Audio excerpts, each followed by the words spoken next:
Hello hello VNSU ના BCom ના વિદ્યાર્થી મિત્રો કેમ છો? આપ સૌ મજામાં છો? હું છું કૃણાલ સર, ચાણક્ય કોમર્સ ક્લાસમાં આપનું સ્વાગત કરું છું. આપણે જોઈ રહ્યા છીએ ભાગીદારી પેઢીનું કંપનીમાં રૂપાંતર સેમ વનનું અકાઉન્ટ છે, યાદ છે ને? ભૂલી જ નહીં ગયા ને? હા, બહુ દિવસ પહેલા લેક્ચર આવે તો કદાચ ભૂલી જાઓ. આપણે 14 ગુણ દાખલા જોતા છે, આપણે ચર્ચા કરી જ છે. કયો દાખલો બાકી છે આપણો? યોહાન ને જેહાન વાળો યાદ છે ને?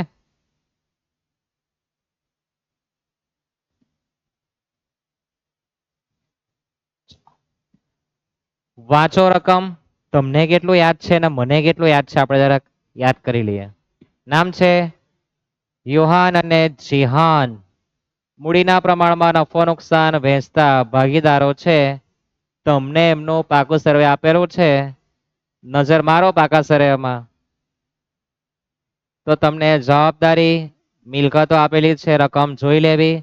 પ્રમાણ નફા નુકસાનનું છે, એના માટે મૂડી આપેલી છે, તમારે 2-0 કાઢી નાખવાના એમ કે તો ચાલે. પ્રમાણ પણ આપણે શોધીશું, બરાબર. કેલ્સીનો સર ઉપયોગ કરીશું. ચર્ચા કરી છે સૌ પ્રથમ રકમ વાંચવાની. 1/4/19 ના રોજ પેઢીનું યશવીર લિમિટેડમાં રૂપાંતર કરવામાં આવ્યું. કંપનીનું નામ છે યશવીર લિમિટેડ. યાદ છે ને? શું કરવાનું? ખરીદ કિંમત શોધવાની. એના માટે હવાલા વાંચવાના, ટીક કરતા જવાના. કઈ પદ્ધતિ છે તે ખાસ વિચારવાનું. હવે છે કે ચોખ્ખી મિલકત, પછી બધું ગણવાનું આવે. યાદ છે? હા, વાંચે પહેલો હવાલો. તો પહેલા હવાલામાં આપણને સૂચના આપી છે કે પાઘડી પેટે 258 ચૂકવશે કોણ?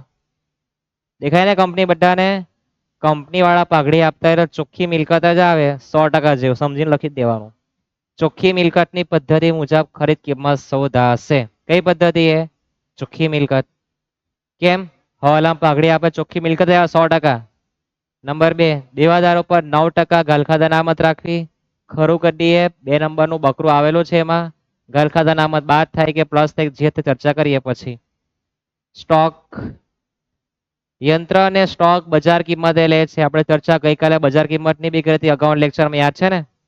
બજાર કિંમતમાં શું કીધું છે? બજાર કિંમત કરતા 5% ઓછા અને સ્ટોક બજાર કરતા 30% વધુ તો સ્ટોક, એના પર ત્રીજો હવાલો છે. અને તમારું યંત્ર, એના પર બી ત્રીજો હવાલો છે. બજાર કિંમત પર ટકા આપે, યાદ છે ને? બજાર કિંમત પર ટકા હોય તો શું કરવાનું? ભાગ્યા સામા? 100 માં ઉમેરીને કાં તો બાદ કરીને. વધુ હોય તો 100 પ્લસ કરવાનું, બાદ હોય તો 100 માંથી બાદ કરીને પછી જે આવે તે ભાગ્યા કરી દેવાનું. એટલે આપણને સીધી બજાર કિંમત મળી જાય. બજાર કિંમત એ સ્માર્ટ વર્ક છે આપણા માટે. આગળ, ફર્નિચર અને રોકડ સિવાયની તમામ મિલકતને દેવા લઈ લેશે.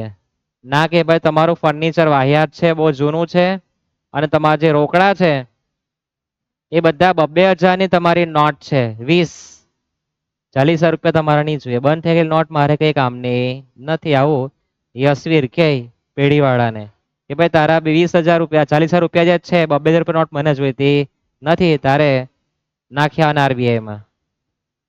પછી ખરીદ કિંમત પેટે 36,000 ઇક્વિટી છે, દરેક રૂપિયા 10 નો એક એવા 10 રૂપિયાનો છે, 10% પ્રીમિયમ. તો હવે તો મગજમાં 11 રૂપિયા આવી જવું જોઈએ કે 11 રૂપિયા થવાનો છે ભાવ. 4800 રૂપિયાનો બેંક ડ્રાફ્ટ એટલે રોકડા આપણે સમજવાનું, અને બાકીના ડિબેન્ચર આપે. બાકી આવે એટલે ચોખ્ખી મિલકતની પદ્ધતિએ જ ખરીદ કિંમત શોધવાની. ત્યાર પછી મળેલા શેર ભાગીદારો નફા નુકસાન વેચી લે. પેઢીના ચોપડામાં જરૂરી ખાતા બનાવવાના છે. જરૂરી ખાતા એટલે માલ મિલકત નિકાલ ખાતું, ભાગીદારના મૂડી ખાતા, પુષ્પા રોકડ ઓબ્લિક બેંક ખાતું ચૂકેગા નહીં. સરવાળા સેમ થવા જોઈએ રોકડ ખાતામાં, હાથી પગટ હોવા જોઈએ નહીં. ખરીદ કિંમત કઈ પદ્ધતિ શોધાશે? ચોખ્ખી મિલકત. કુલ મિલકત માઇનસ કુલ દેવા સ્ટેપ યાદ છે? કંપની જે મિલકત કે દેવું સ્વીકાર તેને ધ્યાનમાં લેવાનું. આપણે ટીક કરેલું જ છે, ખરું ખોટું કર્યું જ છે. જે ના કહે તે નહીં લેવાનું. નહીં આપે કે ભાઈ બાકીની મિલકત સ્વીકારશું તો બાકીના ચોપડે કિંમતે લેવાના. ચોપડે કિંમતમાં ઘસારા ફંડ બાદ કરવાનું હોય તો પાઘડી અને અવશ્યક મિલકત ધ્યાનમાં લેવાનું. આ બધું મગજમાં આવવું જોઈએ. ભૂલી જવાતો હોય તો અગાઉના લેક્ચરમાં એકવાર જોઈને આવવાનું.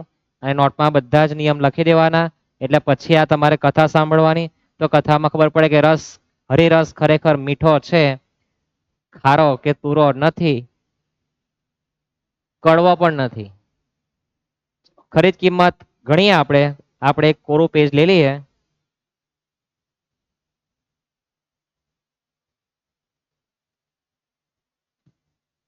હેડિંગ આપીએ, કઈ પદ્ધતિ ખરીદ કિંમત શોધાશે?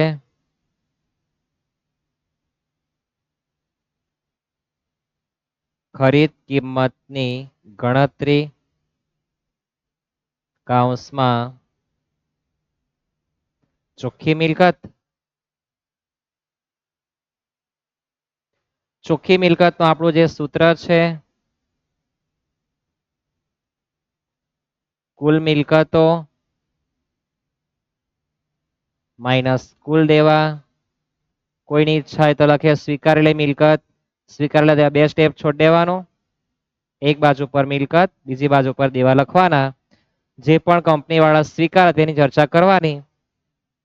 પણ તમને સૂચના આપી છે કે જો હવાલામાં તમારી બેનપણી ભાઈ પણ જે હોય તે છે પાઘડી, હવાલામાંની પાઘડી શરૂઆત કરવાની. તમારે બેનપણી દોસ્તાર તમે જે કહેતા હો તે. તમારા મિત્ર છે 258 પાઘડીના, તો મિલકતમાં લખીએ આપણે પાઘડી.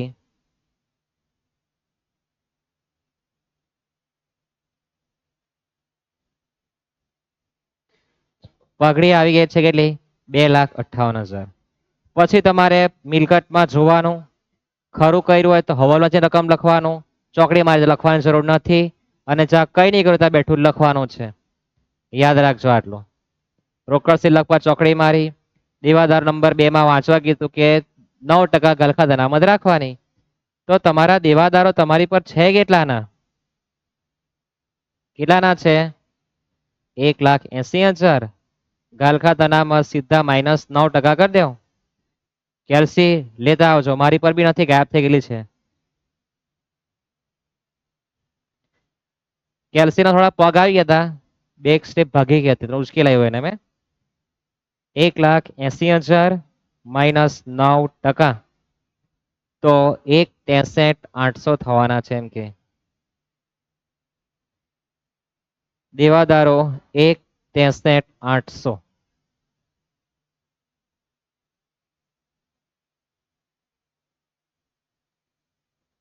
₹1,63,800 દેવાદારો થવાના છે. ત્યાર પછી આગળ જોઈએ તો સ્ટોક છે. સ્ટોક માટે હવાલો વાંચો. તો સૂચના આપી છે કે પેઢીના સરવૈયામાં બજાર યંત્રણ પીછળ પછી જો સ્ટોક બજાર કિંમત કરતા 30% વધુ. તો આપણે ચર્ચા કરી છે કે ભાઈ જે સ્ટોક છે તેની જો મારે કિંમત ચોપડામાં જે આપેલી છે અને બજાર કિંમત પર ટકા તો મારે 100 માં પ્લસ કે માઇનસ કરવાનું. તો જો 30% વધુ છે ભાગ્યા 130% કરી દેજો. યાદ રહેશે ને? બજાર કિંમત પર ટકા તો ભાગ્યા થાય, વધુ હોય તો 100 માં ઉમેરી દેવાનું. એટલે ભાગ્યા કેટલા કરવાના? 130. તો 338 ભાગ્યા 130%, તો તમારો સ્ટોક 260 નો આવવાનો છે. કેટલા આવે? સ્ટોક 260.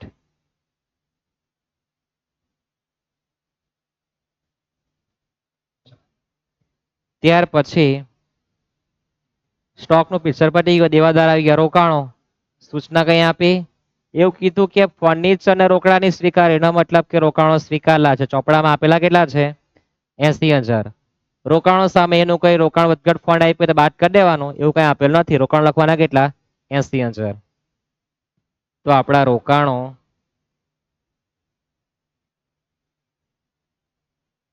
80,000. ત્યાર પછી ફર્નિચર ના કીધી. યંત્ર માટે સ્ટોક જેવો જ હવાલો છે, વાંચો. શું કીધું છે જો? તો યંત્ર બજાર કિંમત કરતા 5% ઓછા.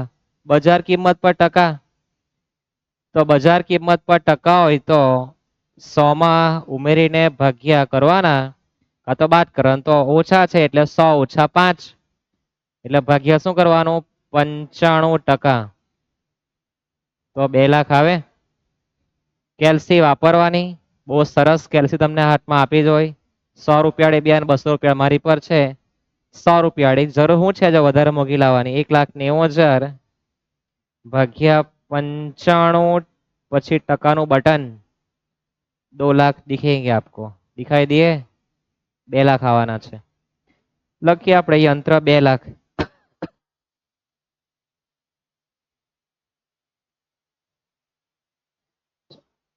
પછી મિલકત નું પિક્ચર પટી ગયો સરવાળો કરી દઈએ અને સીધા ઉપર છાપી દેશું સરવાળો કરતી વખતે શાંતિ રાખવાની 2,58,000 પ્લસ 1,63,800 પ્લસ 2,60 80,000 હું નહીં 80,000 પ્લસ 2 લાખ 9,61,800 દેવાના ઘરમાં જઈએ તો ફર્નિચર અને રોકડ ના કીધી બાકીની તમામ મિલકત દેવા લેવા તો દેવામાં જો તો દેવામાં મૂડી કઈ દેવું નહીં કહેવાય દેખાય ને બધાને અનામત કઈ દેવું નહીં કહેવાય પ્રોવિડન્ટ ફંડ દેવું કહેવાય લેણદારો દેવો કહેવાય અનામત કામદાર કસોડદાર ફંડ અનામત નફા ભાગ ભંડોળ દેવું તમારે 3 એન્ટ્રી લેવાની છે પ્રોવિડન્ટ ફંડ 90,000 લખી દઈએ પીએફ 90,000 ત્યાર પછી લેણદારો છે 2 લાખના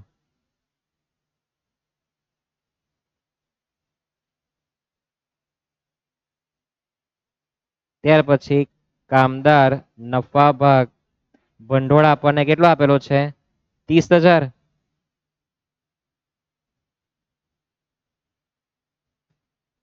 તો એનો સરવાળો થવાનો છે 330 તો મતલબ માને નહીં એટલે બતાવી દેમ કેલ્શિયમ 2 લાખ પેલા 90,000 પ્લસ 2 લાખ પ્લસ 30,000 કેટલા થવાના 320 અહીં લખી દઈએ 320 નીચે નહીં લખો તો વાંધો નહીં ઉપર લખેલ દેખાવો જોઈએ 9,61,800 માઇનસ 3,20,000 તો તમારી ખરીદ કિંમત ચૂકવવાની થાય 6,41,800 આ શું કહેવાય તમારી ખરીદ કિંમત ચૂકવવાની થઈ તે ખરીદ કિંમત આપવાની થઈ 6,61,400 હવે આપણે જોઈએ ખરીદ કિંમતની ચૂકવણી આટલા રૂપિયા આપવાના થઈ ગયા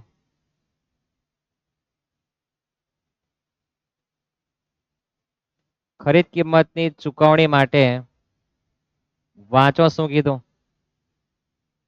તો ચૂકવણી માટે કીધું છે કે 36,000 ઇક્વિટી શેર નંબર દેખાય ને 6 માં 36,000 ઇક્વિટી શેર દરેક રૂપિયા 10 નો 10% પ્રીમિયમ આપણે બહુ શીખા પ્રીમિયમ પ્લસ થાય 10 વત્તા 10% 11 રૂપિયા થાય ને તો 36,000 ગુણ્યા 11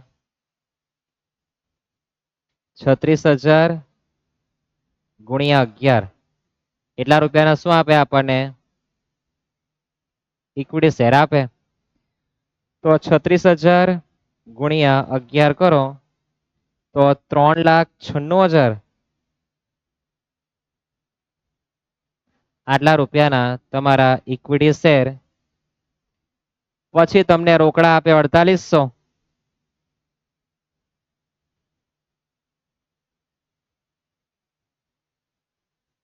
અને બાકીના તમને ડિબેન્ચર આપવાના છે તો તમારી ખરીદ કિંમત 6,41,800 રૂપિયાનો પિક્ચર પટી જાય એમ કે તો વચ્ચે સેટિંગ કરો ડિબેન્ચર કેટલા રૂપિયાના આવે તો કેલ્સીમાં 6,41,800 લખવાનું એમાંથી બાદ કરી દેવો 396 માઇનસ 4,800 કરી દેજો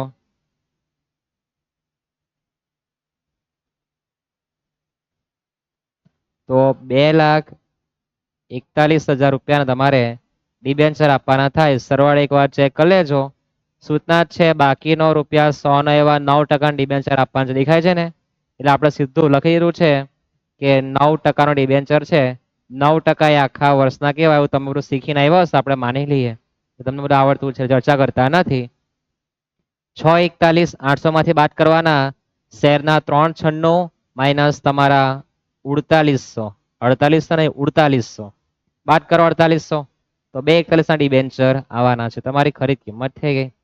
હવે આમ નોંધ લખવાનું તમારા હાથમાં છે. હું આમ નોંધ બોલી જાઉં તમારે લખવાનું લખતા જજો. અને દાખલો જોવાથી નથી આવડતો યાદ રાખજો, દાખલો જોવાથી નથી આવડતો ગણવો પડે અને ગણ્યા પછી એને યાદ પણ કરવો પડે કે રીતના ગણવાનો છે, કયા સ્ટેપ છે, એના માટે થિયરી યાદ રાખવી પણ તમારો દાખલો સેટ થવાનો છે. બાકી આ કોઈ ભગતગીરી નહીં મળે કે તમને એમ જ આવડી જાય. યાદ રહેશે? તો આટલું તમારે યાદ રાખવાનું છે. આમ નોંધ ખરીદનાર કંપની એટલે યશવીર લિમિટેડ ખાતે ઉધાર તે માલ મિલકત નિકાલ ખાતે, પછી આ બધા વેચ ઉધાર, ઇક્વિટી ઉધાર, રોકડા ઉધાર, ડિબેન્ચર ઉધાર તે યશવીર લિમિટેડ ખાતે 641,800. આમ નોંધ લખવાની જવાબદારી તમારી. મારી પૂરી થઈ. હવે ખાતા બનાવીએ.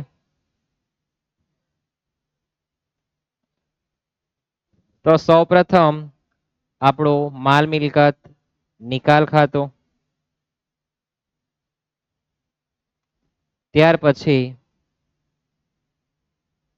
ભાગીદારોના મૂડી ખાતા, ત્યાર પછી આપણું રોકડ અબ્લિક બેંક ખાતું.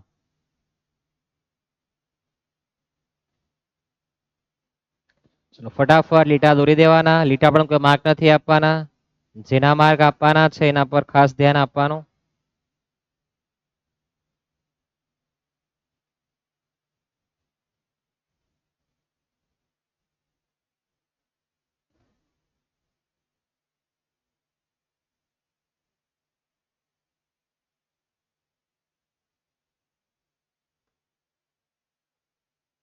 નામ છે બે જ ને, બે જ ભાગીદાર છે, યોહાન ને જેહાન.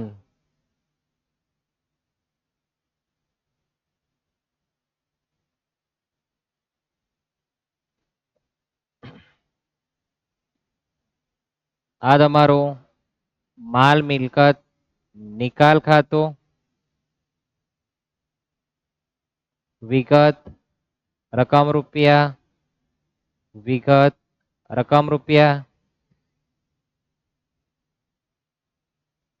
ભાગીદારોના મૂડી ખાતા, વિગત નામ તમે જોઈ શકો નામ છે દેખાય છે, યોહાન ને જેહાન, ભાઈ ને જે, ભાઈ અને જેહાન નો જે, યોહાન એન્ડ જેહાન, જોકર નો જે, રોકડ અબ્લિક બેંક ખાતું, વિગત રૂપિયા, વિગત રૂપિયા, ખાતા દોરાના કોઈ માર્ક આપવાના નથી. હવે આપણે લખવાની શરૂઆત કરીએ. તો 10 સ્ટેપ બોલી જવાના અથવા તો કાપલો મારી લે જવાનું. છોકરીઓ તો ખાસ મહેંદી પાડીને જવાનું. એટલે 10 સ્ટેપ હાથમાં જ દેખાયા કરે. બરાબર ને? થઈ ગયા તૈયાર? શરૂઆત કરીએ.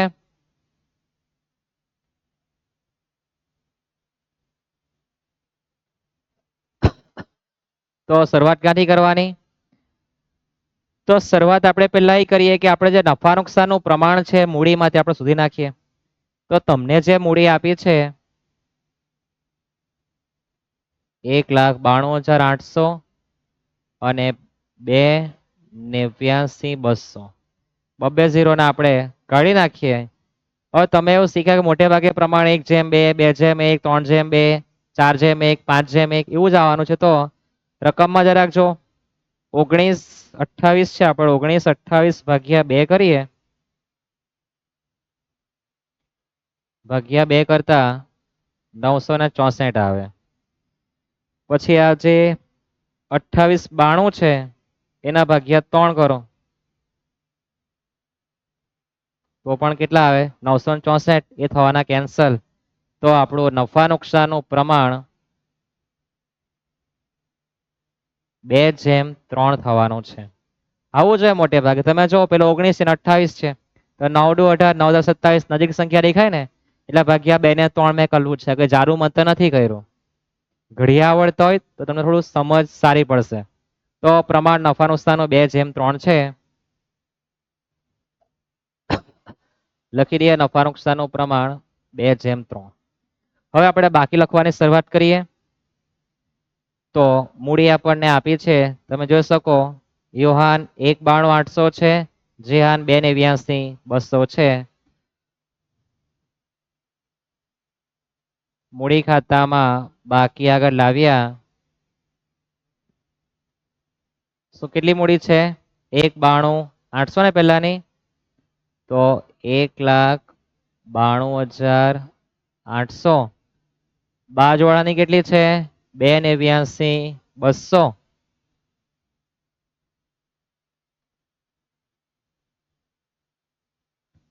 ત્યાર પછી રોકડ ખાતામાં બાકી ક્યારે લખાય અને ક્યારે ન લખાય?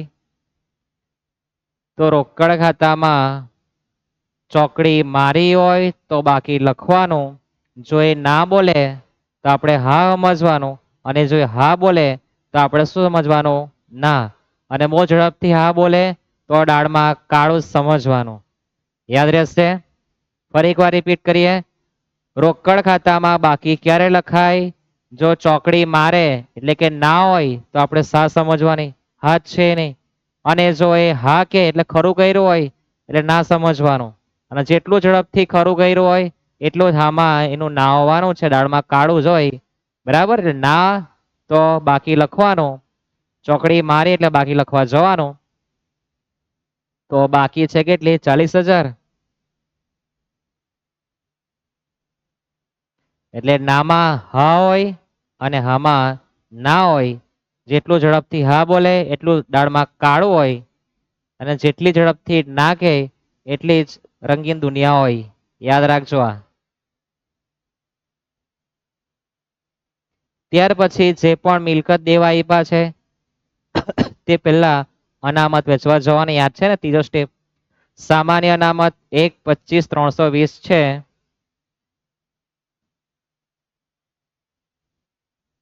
સામાન્ય અનામત વેચી આપવાનો 2:3 છે.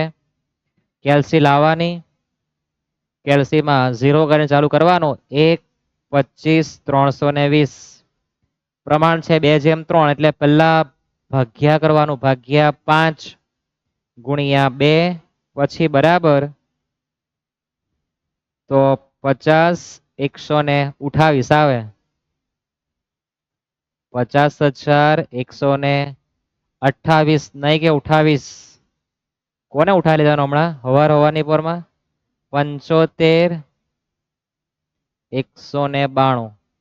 અત્યારે 10 વાગ્યા છે. 10 ને 5 6 થઈ ગઈ. ચાલો ત્યાર પછી બીજું કઈ અનામતમાં છે ને? કામદાર અકસ્માત વળતર ફંડ 72,300.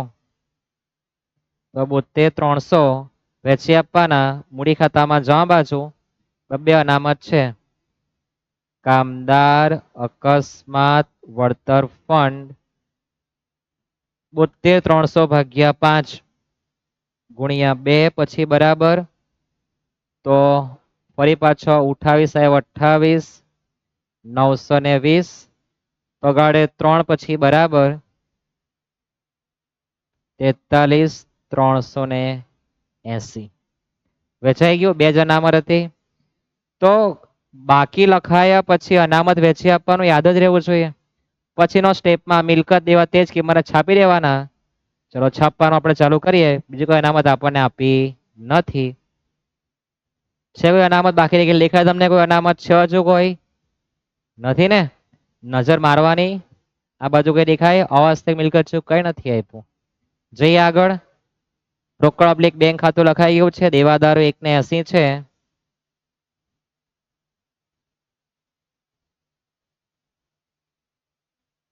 દેવાદાર ખાતે 1,80,000. સ્ટોક 3,38.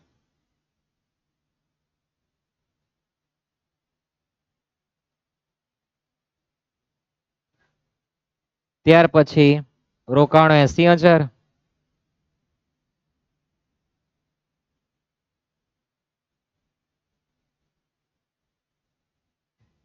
ત્યાર પછી ફર્નિચર ભલે ચોકડી મારી ખરીદ કિંમતમાં જ નહીં આવે, ઉતારો મારવામાં તો આવે, યાદ રાખજો.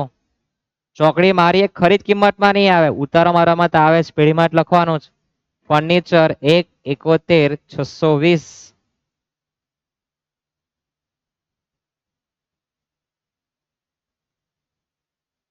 1,71,620. યંત્રો 1,90.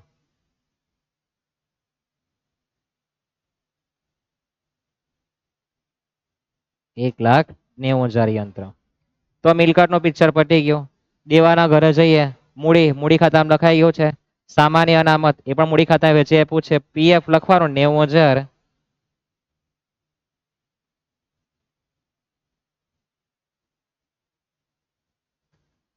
ત્યાર પછી લેણદારો 2,00,000.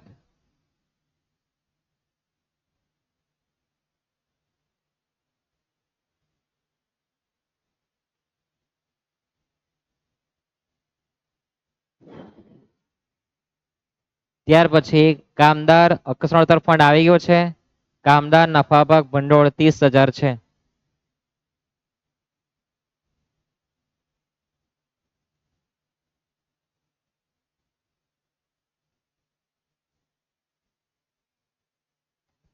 તો તમારું આખું પાકું સર્વે તમારું ખાલી ખમ થઈ ગયું. શું થઈ ગયું? ખાલી ખમ. બધું જ લૂંટાવી દીધું. જ્યાં જ્યાં જ્યાં જતું હોય ત્યાં, જ્યાં જ્યાં જ્યાં જ્યાં જતું હોય ત્યાં, જ્યાં જ્યાં જતું હોય ત્યાં જતો રહ્યો બધું. હવે નોંધ કરવાની ખરીદ કિંમતની. તો આપણી જે ખરીદ કિંમત આવી છે, કેટલી આવી છે? 6,41,800. એ ક્યાં જમા કરવાની? માલ મિલકતમાં જમા બાજુ. નામ છે યશવીર લિમિટેડ ખાતે. કોઈની ઈચ્છા મારે તો ખરીદનાર કંપની લખવું છે, તો ખરીદનાર કંપની ખાતે લખી શકો 6,41,800. યાદ રાખજો, ખરીદ કિંમતની પહેલી અસર માલ મિલકતમાં જમા કરવાનું, જો આમનોંધ ને ખતરણી નિયમ જ પડતી હોય તો. ત્યાર પછી એમાં જે અવેજ સ્વરૂપે મળેલા છે, તો અવેજનું વાંચો.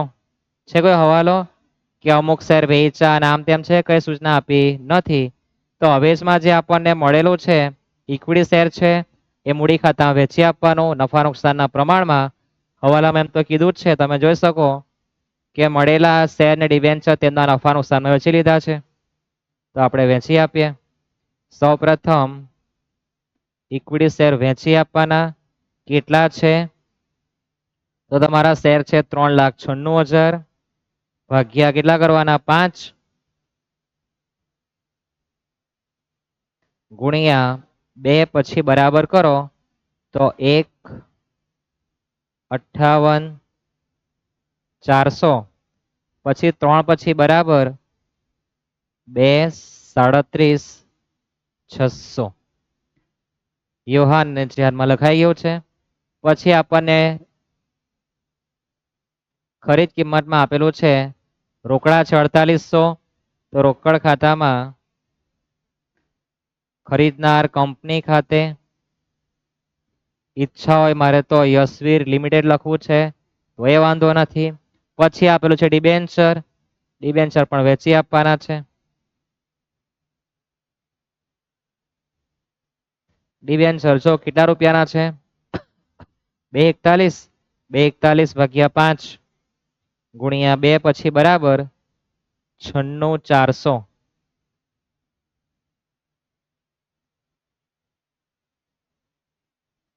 96,400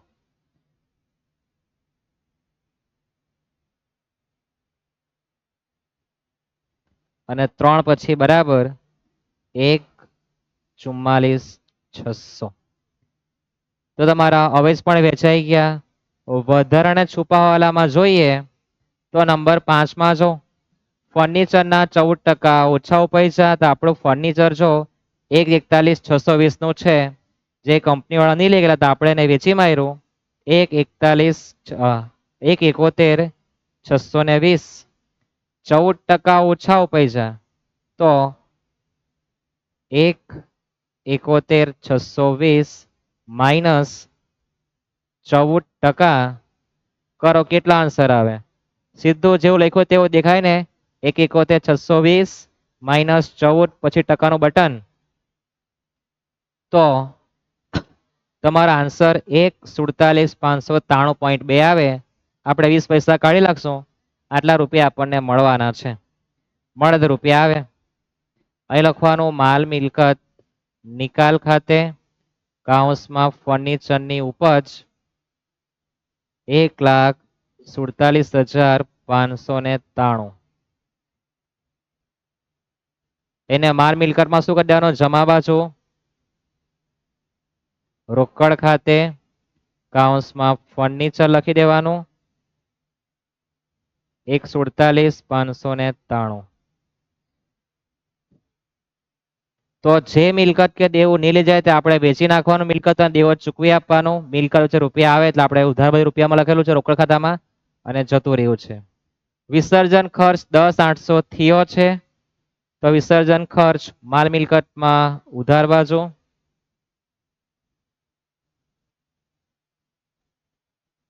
રોકડ ખાતે કૌંસમાં વિસર્જન ખર્ચ 10,800 ને 10,800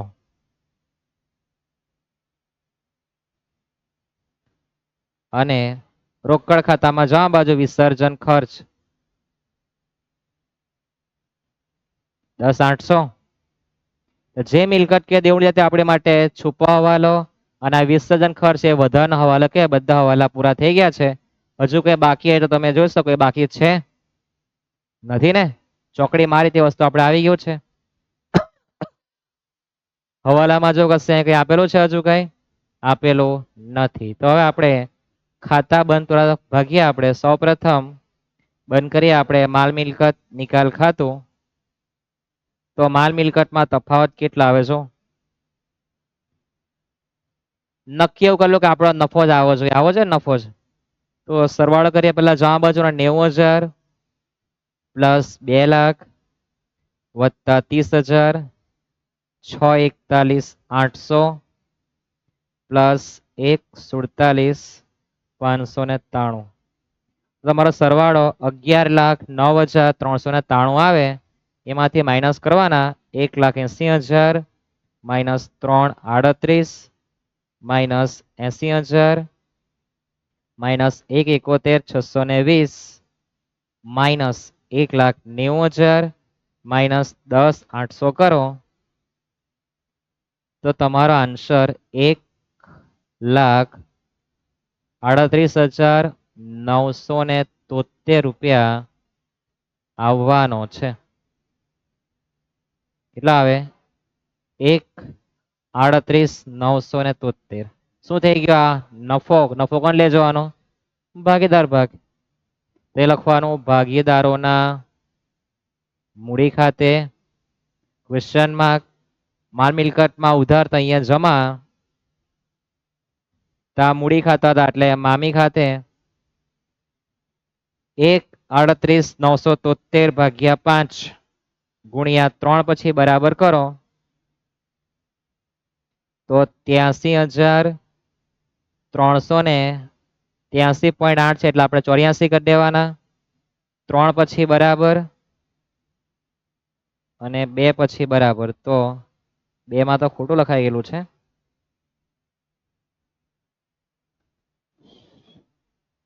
માલ મિલકત ખાતે આવે 2 પછી ઇઝ ઇક્વલ કરજો તો 55,800 ને 500.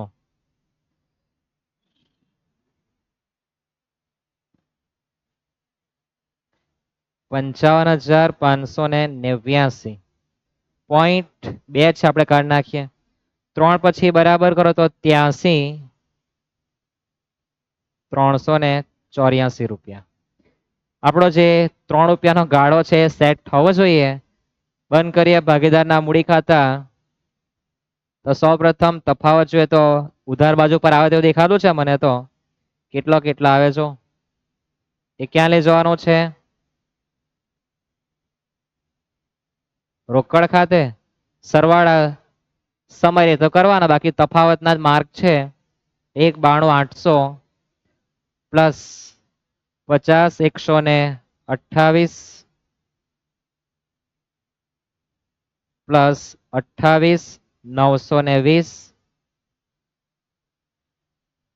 પ્લસ 55,589 3,27,437 આવે એમાંથી માઇનસ કરો ઉધાર બાજુના 1,58,400 માઇનસ 96,400 તો 72,637 રૂપિયા આવે. બાજુ અણતા જઈએ તો 2,89,200 પ્લસ 75,192 પ્લસ 43,380 પ્લસ 83,384 માઇનસ ઉધાર બાજુનો 2,37,600 માઇનસ 1,44,600 કરો તો તમારો આન્સર 1,08,956 આવે. રોકડ ખાતામાં લઈ જાઓ. યુહાનના મૂડી ખાતે 72,637 જીહાનના મૂડી ખાતે 1,08,956 બંને બાજુ પર ટાટિયા સેમ થવા જોઈએ તો સાચું નહીં તો ખોટું ના એન્ટ્રીના બધા જ માર્ક મળે. એકાદ તમે 0 ખાઈ ગયા હોય કેલ્સીમાં તો 2 માર્ક ઓછા આવે બાકી બધા માર્ક આવવાના. સરવાળા કરી જોઈએ એટલે 40,000 પ્લસ 4,800 1,47,593 તો તમારા આન્સર 1,92,393 તમારા આન્સર 1,92,393 આવવા જોઈએ. બાજુ અણતા જોઈએ 10,800 પ્લસ 72,637 પ્લસ 1,08,956 1,08,956 સરવાળા બંને બાજુ પર આવી ગયા તો નાચવાનું નથી, બહુ ખુશ પણ નહીં થવાનું. આવી ગયા આન્સર. તો તમે જો દાખલો ગણતા એટલો બધો સમય લાગતો નથી. સરવાળા મહત્વના તો છે પણ બધી એન્ટ્રી સાચી હોવી જોઈએ. ક્યાં સાચી હોય? તમે સ્ટેપ વાઇઝ પૂરેપૂરો દાખલો ગણ્યો હોય ત્યારે. ચેનલને લાઈક કરવાનો ભૂલતા નહીં, શેર સબસ્ક્રાઇબ કરવાનું પણ ભૂલતા નહીં. તમારા મિત્રને મોકલો. મારું ભલું થાય તમારું પણ ભલું થાય કારણ કે આપણું વિધાન છે બીજાના ભલામાં આપણું ભલું જ છે. કોલેજમાં જલસા કરવાના, લેક્ચરમાં હાજરી પણ આવતું રહેવાનું. સાહેબ શું ભણાવે સમજ નહીં પડે છોડો. આપણે બધા જ દાખલા શાંતિપૂર્વક જોવાના છે. પૂરેપૂરા અકાઉન્ટના શાખા હોય, રૂપાંતર કે પછી વાર્ષિક હિસાબનો દાખલો હોય બધું જોવાના છે. પણ થોડી થિયરી યાદ રાખવાનું, થોડી કોમેડી તમારે યાદ રાખવાનું કે કયા શબ્દમાં શું સાહેબે કીધું હતું. રોકડમાં હા ના ક્યારે આવે એ પણ યાદ રાખજો. ઓકે, ધન્યવાદ. સીતારામ.